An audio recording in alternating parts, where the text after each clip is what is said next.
الرحیم بسم اللہ الرحمن الرحیم الحمد للہ رب العالمین الرحمن الرحیم مالک یوم الدین۔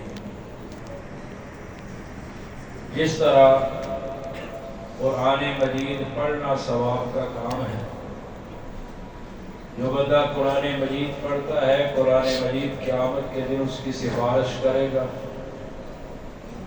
قرآن مجید جس طرح پڑھنے کا ثواب ہے، جس طرح قرآن مجید سننے کا ثواب ہے، اسی طرح قرآن مجید سیکھنے کا بھی ثواب ہے۔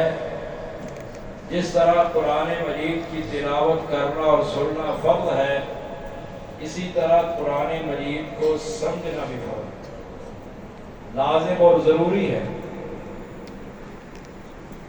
سیدنا عبداللہ ابن عمر رضی اللہ تعالی عنہ فرماتے ہیں، شیخ الاسلام ابن تیمیہ رحمہ اللہ نے مقدمہ اصول تفسیر میں اس بات کو ذکر کیا۔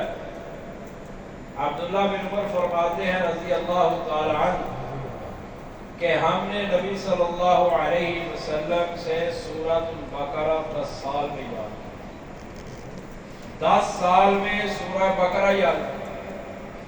وہ تو عرب تھے، عربی زبان کو جاننے والے، عربی زبان کے ماہر، وہ تو چاہتے تو 10 دنوں میں سورۃ البقرہ یاد کر سکتے۔ تو یہ 10 سال کیوں لگے؟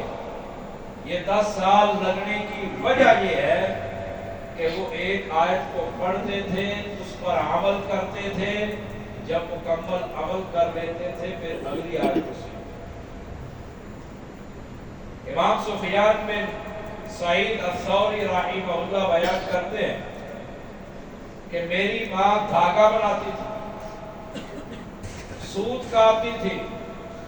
انہوں نے مجھے کہا، بیٹا میں آپ کو دین کے لیے وقف کر رہی ہوں، دین کے لیے بھیج رہی ہوں، دین کے لیے تجھے میں روانہ کر رہی ہوں، تو نے دین پڑھنا ہے۔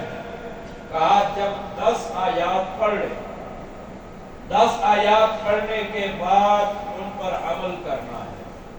اگر تو نے عمل کر لیا تو 10 آیات پڑھنے کا فائدہ ہے، اگر عمل نہیں کیا تو 10 آیات پڑھنے کا فائدہ نہیں ہوگا۔ اور کہا کہ میں گزارا کر لوں گی لیکن تو نے پڑھنا۔ پھر ایسا عمل کیا سفیان بن سعید الثوری رحمہ اللہ نے، امام ترمذی رحمہ اللہ نے جو کتاب لکھی ہے جامع ترمذی، اس میں انہوں نے مختلف مذاہب اور موقف لکھے ہیں کہ امام شافعی کا یہ موقف ہے اس مسئلہ میں، امام مالک کا یہ موقف ہے، احمد بن حنبل کا یہ موقف ہے۔ وہاں پر یہ بھی لکھا ہے کہ اس مسئلہ میں سفیان ثوری کا یہ موقف ہے۔ اتنا پڑھے۔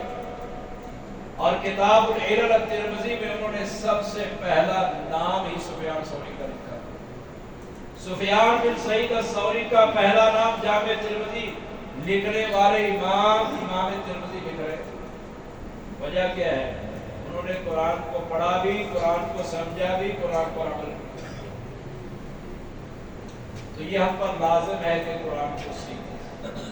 عشاء کی نماز کے بعد ہماری اسی مسجد میں صحیح بخاری کی ایک حدیث پر درس ہوتا ہے، تو میں نے یہ بہتر سمجھا کہ ہم انشاءاللہ تعالی ظہر کے بعد قرآن مجید کی کوئی ایک آیت، آدھی آیت پڑھیں گے ترجمے کے ساتھ، اور اس کی مختصر تفسیر جو نبی صلی اللہ علیہ وسلم صحابہ سے منقول ہوگی بیان کریں گے۔ تو جو علوم اسلامیہ کے طلبہ ہیں خصوصاً اپنے پاس میں ایک ڈائری رکھیں، جو علم کی بہترین بات ہو اس کو نقل کرے، اور باقی بھی عموماً کوشش کرے لکھنے کی۔ لکھنے سے علم زیادہ یاد ہوتا ہے۔ انشاءاللہ تعالی کل سے سورۃ الفاتحہ کی تفسیر شروع کریں گے۔ اللہ تعالیٰ مجھے حکمت اور توفیق عطا فرمائے، پھر اللہ تعالیٰ ہمیں ہدایت عطا فرمائے، اللہ تعالیٰ ہمیں سیکھنے کی، اس پر عمل کرنے کی توفیق عطا فرمائے۔ سبحان ربک رب العزۃ عما یصفون وسلام علی المرسلین۔